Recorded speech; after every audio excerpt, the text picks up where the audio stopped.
Coffee, Cows, and Crops is produced by the Peace Country Beef and Forage Association and hosted by Extension Coordinator Johanna Murray. On this podcast, we discuss management practices and research results with scientists, ranchers, researchers, and farmers. We strive to share innovative information and farming practices supported by sound science and practical wisdom. So grab a cup of coffee and let's get learning. Hi everybody, thanks for tuning in to today's episode of Coffee, Cows, and Crops. Today I'm chatting with Kate and Alyssa from the Lesser Slave Watershed Council. You might remember that we had a chat with the executive director of LSWC last spring about water quality during spring breakup and some of the work that LSWC is doing on that front. But today we're chatting about using natural water sources for livestock. So before we get into all that fun stuff, would you mind introducing yourselves and how you got started with the Lesser Slave Watershed Council? For sure. I know it's a little bit tricky because you don't have faces to go off of, but I'm Alyssa. I've been working with the LSWC since 2019. I do all of the education and outreach programming. So working with schools and community groups and doing event planning and all that kind of stuff.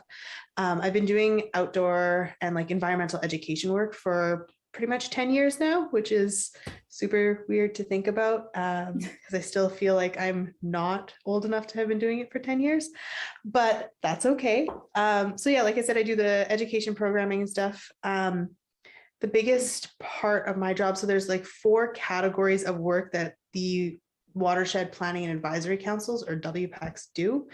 It's planning and policy, monitoring and reporting, education and outreach, and we are seen as conveners and collaborators, so bringing people together. So my role falls mostly into the convener and collaborator part and the education and literacy part. Hi, my name is Kate, and I've been with the LSWC for just over a year now. I'm the watershed coordinator, which means I work on coordinating projects on the ground with producers and landowners, as well as working to support the various events and activities happening at the LSWC. I am an environmental farm plan technician in training, and my role is to promote watershed resiliency in the Lesser Slave Watershed region. I'm available to landowners of all types to help troubleshoot water issues, up with natural solutions where possible. Okay, so to start us off, what counts as a natural water source? The word natural can be a little bit tricky because a lot of the meaning behind it comes from people's personal perspectives. But when we're referring to natural water sources, I guess that would include lakes and rivers, little creeks, springs, ponds, the ocean, I suppose. Whereas man-made sources would be something like a storm pond, drainage ponds, drainage ditches, and a dugout. Right, that makes sense. We did do an episode with Dan Benson from Alberta Agriculture about dugouts here in, I think, December. So are natural water sources and ponds and that sort of stuff vulnerable to the same sort of issues as dugouts during, say, a drought, like cyanobacteria, higher dissolved solids, sulfites, that sort of stuff? Well, all water sources are vulnerable to pollution. It doesn't matter if they're man-made or if they're natural, but so yeah, they are vulnerable to those sorts of issues. But the types of issues that they're more likely to encounter compared to a man-made water source is there are differences between the two. If your natural water source is flowing, so if it's like a river or a creek or something that has active water movement, there is a lower risk to the quality of the water because it is moving and constantly refreshing itself. Whereas something like a pond or an oxbow, which is a piece of the river that has been cut off from the main stem, where the water is sitting and there's no movement in the water, those are way more susceptible to water quality issues. Yeah, and during times of drought, there's so many risks to water just as it is. The most important thing is to work towards maintaining good water quality, no matter what the weather condition is. So during a drought, the amount of water can decrease. So the amount of solids, nutrients, and bacteria that might be in the water would stay the same. So this can lead to an increased concentration of pollutants, which can negatively affect the health of livestock and decrease overall water quality. So these concentrated nutrients, since there's less water and the same amount of nutrients, coupled with high temperatures, often cause explosive algal blooms and create a chance for cyanobacteria, or you might know it better as blue-green algae blooms, which are toxic to livestock, smell bad, and are dangerous to wildlife. Bacterial growth is also a concern during a drought for your contaminated water source with fecal coliform bacteria. These pollutants go up in the water levels as the water levels drop from evaporation. Prolonged drought can take a toll on the health of riparian areas. When it eventually does rain after a period of drought, there is an increased risk of surface runoff due to loss of vegetation and lack of water at high temperatures. Soil loss and erosion are another big risk to water quality, which faces everyone, but in particular, those with properties along a body of water. When it comes to livestock and water quality, producers should pay attention to calves and lactating cows, as they are less tolerant to the declines in water quality than a healthy adult animal. So if your water quality has declined, you will see that is the first sign. Right, that makes sense. So obviously we can't drain out and clean a natural water source. It's tough to do that when it's a running stream or something like that. And we can't just dump in a bag of copper sulfate or something to kill blue-green algae in a natural water source.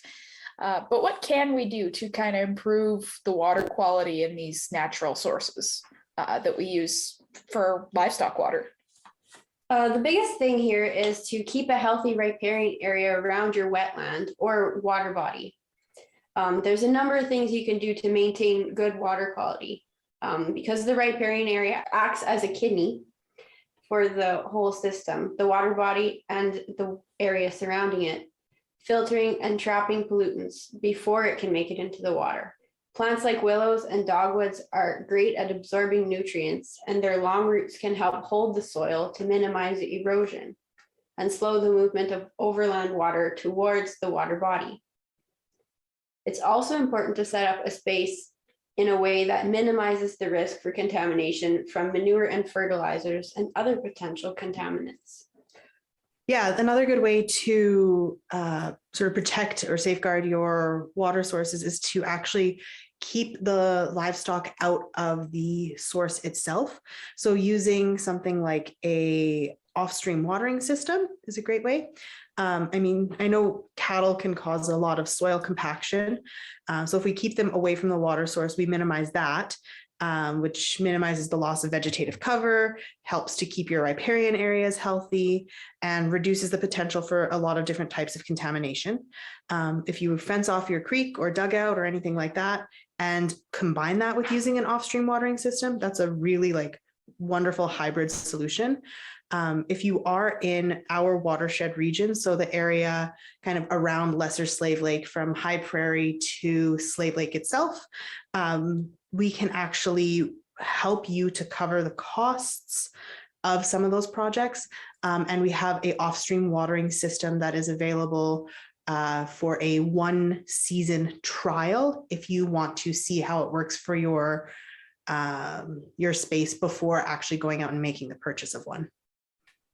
Awesome.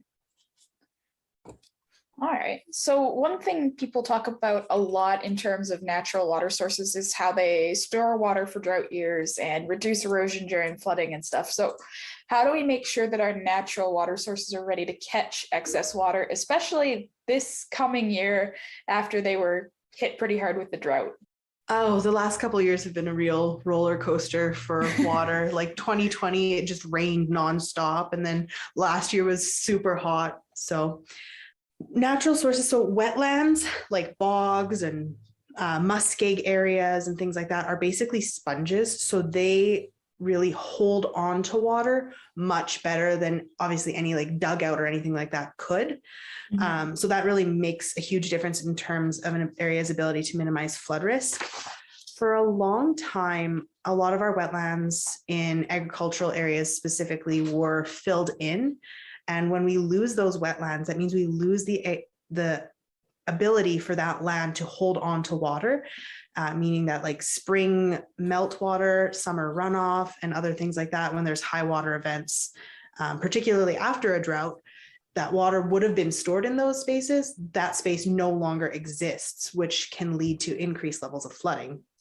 Mm-hmm. So really the number one thing would be to ensure that our wetlands are maintained, to keep them on the landscape and leaving them as intact as possible rather than filling them in. During a drought, you'll see that wetland areas are one of the only places that will have a lot of surface water and lush green vegetation.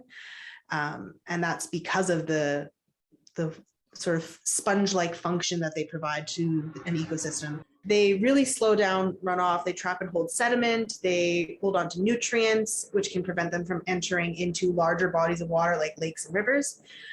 So really, wetlands are a great sort of natural filter for our waters, in addition to holding on to waters and slowly releasing them, which minimizes both flooding risk and the impact of water loss during drought from high temperatures.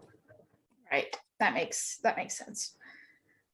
So speaking of flooding and excess water and all that, beavers can cause a lot of flooding issues and it can cause quite a bit of damage when you're trying to farm that land or graze that land, because once land gets wet, it's very compactable.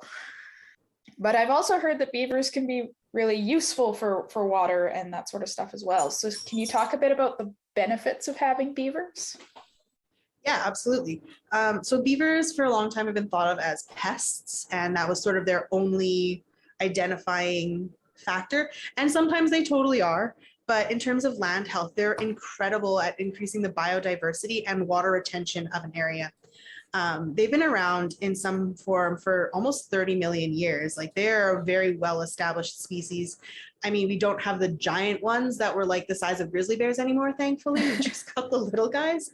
But that's a long time to learn how to manage their ecosystems. And along with humans, they're one of the only species who modifies their landscapes to fit their needs perfectly, which is also why we often butt heads with them. But beavers are experts at holding back water and keeping it on the landscape.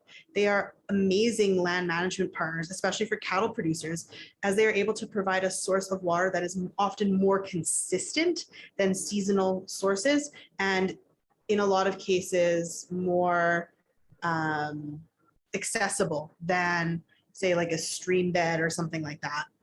Mm-hmm. If you were to pair a pond that was created by a dam from a beaver with an off-stream watering system, you would actually be super likely to have a cleaner and more consistent water source for your cattle, as well as offering flood mitigation, increased biodiversity, and with all those things, you'd have really a healthier piece of land altogether. Cool. So even with all that, beavers can still flood significant areas of like farm or pasture land. So are there ways to manage beavers so that we can have the best of both worlds? I guess we can have healthier land and increased biodiversity and cleaner water, as well as reduced flooding. Yeah, so we all know the story of the persistent beaver. You'll go through, you'll remove the dam, and then a few weeks later, it's back in the exact same spot, if not another one also on top of that. Obviously, every situation is different, and there are risks to infrastructure, crop production, and other land uses that need to be considered. One management option is that landowners can consider using a device called a pond leveler, which will work to help the beaver pond stay the same size while allowing the water to leave. Essentially, they are these pipes that extend through the beaver dam and will trick them so that they don't continue building. It's the sound of running water that triggers the beaver's natural instinct to build a dam. Pond levelers help to mitigate upstream flooding and allow beavers to coexist with humans on the land. Once a pond leveler is installed, it becomes cost-effective and low maintenance. They're also really cute, but that's just, I think beavers are adorable. There is that. I just want to circle back a little bit. We talked a little bit about how wetlands function as a sponge. And I just wanted to expand on that a little bit. It's the organic matter that makes it so sponge-like, right? Because I know bogs and swamps are very heavy to organic matter. So is that right? Partially, yeah. So a lot of the plants that grow in wetland areas have really, really long kind of hairy roots. So they're really good at like sucking up water. But especially in muskeg kind of boggy areas, there's where you'd find a lot of peat moss. Peat moss is like the partially decomposed like plant matter from, needles and leaves from trees in combination with the partially decomposed actual moss itself. And I know if you've ever gone to like a garden store or like PD Mart and gotten the little pucks to start seeds in for your garden, that is actually compressed peat moss. And so, when you pour water on it, you can see just how much water it actually holds in it as it expands in size. So I'm pretty sure it's like 5 times its weight it can hold in water. So that organic matter is like a huge factor in the water retention in wetland areas. That makes sense. Yeah. I guess the other one is that the issue with bogs and swamps and stuff is it's really hard to make them to produce anything with them aside from the water holding capacity, which is huge, as we established last year. But I know there are ways to like consciously graze wetlands and stuff in a way that's not as detrimental. So can you talk a little bit about that?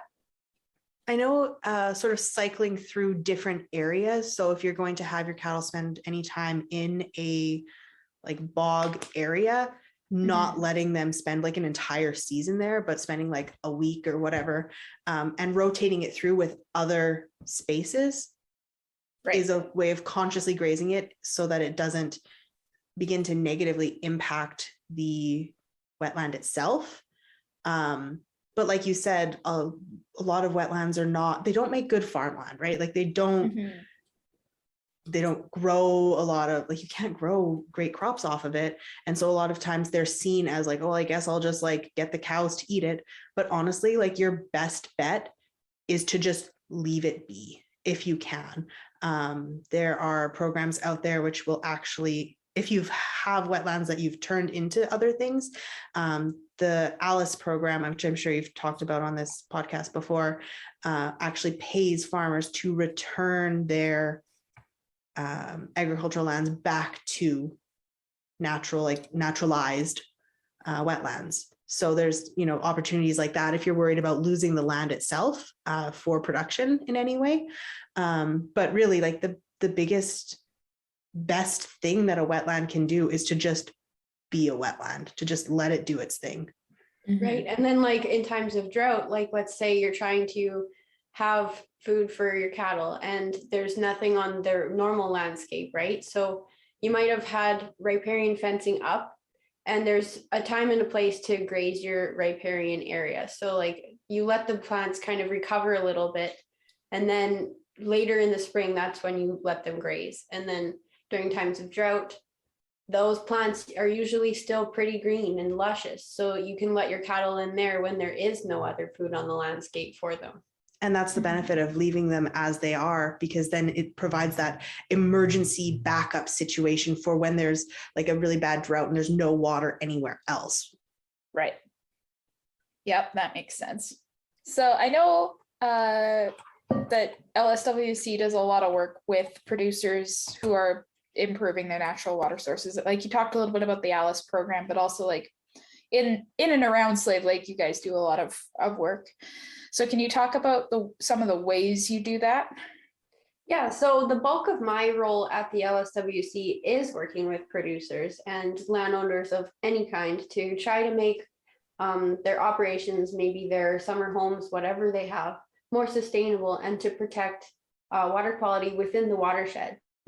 So like Alyssa had mentioned, we work from High Prairie area to Lesser Slave Lake, all around that area, to Slave Lake and on the other side, and parts all the way up to the Swan Hills. That's kind of our reach. So we're here to help with, there's like several grant funding opportunities available to different types of landowners. Like if you're a producer, there's the Canadian Ag Partnership. Pretty much anybody's eligible for watershed resiliency and restoration grant funding. We work with Big Lakes County to do the ALICE program, different things like that. So we can definitely help plan, implement, and in some ways fund all these different watershed resiliency projects. So some of the projects that we do are like cattle exclusion fencing for riparian areas, wetland restoration work, naturalizing river channels and stream banks. And then through CAP, we're also able to help with like off-stream watering systems and other things that might support your water quality, like maybe even drilling a well, that kind of thing, so that you can support your own operation. Right. One of the things too is like, I know rural internet isn't always the greatest. And so if someone does need help going through those applications, they can actually call us and come into our office, and Kate or myself or Megan will sit down with them and actually help them go through that application step by step. And I know Kate mentioned earlier, she's an EFP tech in training, and Megan is actually a certified EFP tech. So even if someone wants to do an environmental farm plan, the two of them are also able to help producers do those applications, as well as they're often precursors to a lot of the other funding opportunities that are out there. Right. Awesome. You mentioned very briefly in there the process of rewilding, I think you said, or restoring kind of stream banks and stuff. Can you talk a bit about like what that process looks like? So that's pretty unique to every situation that we've encountered. So one example we have completed is a stream bank restoration just off the West Prairie, just kind of in the town of High Prairie here. So we've gone through and put up some riparian fencing so that to hopefully keep people out of the area. And then we went through and we did a whole bunch of shelter belt planting. So we threw in a bunch of willows and stuff, and we've just been monitoring their progress year to year. And that's been helping to reduce erosion going right directly into the West Prairie River, as well as just kind of helping with water quality. So like anything that might have been just washed right into the water kind of gets caught up in the riparian zone on the outside of the water body. Yeah, so that area that Kate's talking about is actually, it was historically burned by the fire department as a controlled burn to minimize the risk to the town itself. So for a long time, there was actually no plant life along the bank at all. And it's right near where the town of High Prairie actually pumps its water from the High Prairie or from the West Prairie River to provide water for the town itself. So it's a really important area to make sure is safe. And nearby, there was actually an old dump site that was starting to be exposed by the erosion. And so the combination of pulling invasive species, planting natural, like native plants and riparian plants like willows and dogwoods, which is the shelter belt trees that Kate was talking about, and having the fence up minimizes the chances of like ATVs and things like that getting into that area. And in the last few years, you can actually see some of the willow trees from the original planting, which I think they did in like 2017. And there's there's trees that are still there, and they're, it's a really like quite a healthy looking area. And just past it where there is still, there's like not as many trees and different plants there, the erosion is still quite significant, but just a little bit further would be north on the river, where we did all of that planting, there's hardly any erosion happening there at all. So it's a really good spot to look at when you want to see the difference that restoring a stream bank and restoring a riparian area, how good it can actually do for the system. Awesome. All right. The other question I had was that we have listeners kind of from all over Alberta and that sort of stuff. So you're not the only watershed council in the province, obviously. So how can people get a hold of their local watershed council? Well, we actually have a link to a list of all of the different WPAC organizations. So WPAC stands for Watershed Planning and Advisory Councils. So we're one of 11. And linked will be a list for all the different WPACs and how to contact them. And a bunch of other resources too that we think are like good to just know about, including some stuff from our website. I'm going to go in and add, we've got some project like showpiece things on our site that I'm going to put the specific link to rather than just our general website, because they're kind of buried in there.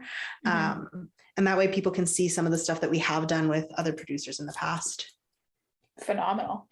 And do you want to discuss some of these other links and resources you've got that we'll put down in the We've got a YouTube channel, which is super exciting. Wow. We've got some like really cute little like explainer videos that a graphic design team did for us last year, just about our watershed in general. So if you want to know more about that, those are on there. But we also have a lot of our workshops and webinars that are recorded on there. So if you didn't have a chance to log on to them, or you just didn't know it was happening, you can go onto our YouTube channel and watch those. All you have to do is look up the Lesser Slave Watershed Council on YouTube. Yeah, and then some of these other resources we have here are like our partner organizations. So like Cows and Fish, and we're EFP technicians. So that's a resource people can look at. And there's this other great resource here, the Alberta Riparian Web Portal, which is something that all of our kind of WPAC organizations band together to make. And it just kind of is a resource for people to look at where work has been done to protect riparian areas across the province, to see where work needs to be done, where it has been done, where it's good quality, that kind of thing. And if you have kids and you really want to do like some family adventures doing water quality stuff, that is something that we have been considering doing over the summer, running like a day camp kind of thing. So if that's something that you're interested in, then absolutely, like, you know, send an email or call our office, and we'll make sure that those are in the show notes as well. Awesome. Sounds good. All right. Is there anything else that you guys want to mention before we sign off? Anything we've missed, or any cool projects you guys are working on? Invasive species workshop is coming up in April. So if you're interested in learning about invasive species from a really great agricultural fieldman, or Nicole Kimmel, one of the leads at the Alberta Invasive Species Council? No, Nicole is a provincial government. So Right. she works for the Alberta government on their invasive species programs. So if you want to learn about that from very reputable sources, you can look out for that on our social media. We're just in the planning stages there. Fantastic. Awesome. Well, thank you both for coming on today, and It's always nice to be able to do something like this. It's a little different from our day-to-day. absolutely. Peace Country Beef and Forage Association is a research and extension group based out of Fairview, Alberta. Our mission is to help producers thrive in an agricultural system that is profitable, regenerative, and attractive to future generations. To learn more about what we do and see the results of our research trials, or our archive of newsletters and fact sheets, check out our website at peacecountrybeef.ca. Want to get in touch? Have a burning question or a topic suggestion? Send us a message on Twitter, Instagram, or Facebook. Thanks for listening.